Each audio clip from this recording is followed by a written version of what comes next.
Everybody in the country between probably 5 o'clock and 8 o'clock gets a lot of phone calls from telemarketers. And I kind of like those people. I have nothing else to do, so I sit and talk to them. Well, one thing that I found, excuse me, is that about every 10 years of life, things start falling apart. I can't wait to see what happens in the next decade. But when I was 30, my glasses went, or my eyes went, had to get glasses. 40, had to get trifocals. 50, I should have a hearing aid, but I'm too proud to have that. Gene calls it selective hearing. Yeah. Anyway, I hear things that she'll say, where did that come from? And I said, well, that's what I thought they said. And this is a story I wrote about talking to one of those telemarketers. That telemarketer sure enough had my admiration with all of his persistence about the National Wildlife Federation. He rambled on so fast and my attention was riveted to them groups like the Sierra Club and Ducks Unlimited. I didn't have the heart to tell him I once shot real live birds and pigeons made of clay with my automatic weapon I bought through the NRA.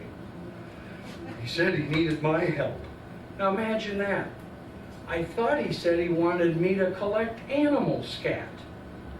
He said if I'd be helping him out, I'd be protecting all the different species, and I thought he told me the name of the project was Protecting the Endangered Feces. Oh, it gets worse.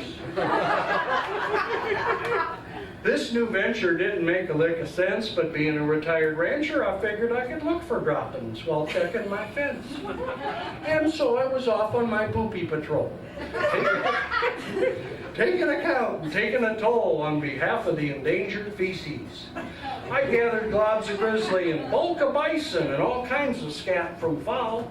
The black-footed ferret contributed some, and I even got a splatter of spotted owl.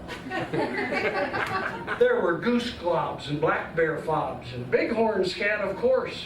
And just to check the wisdom of them folks, I threw in some apples from my horse.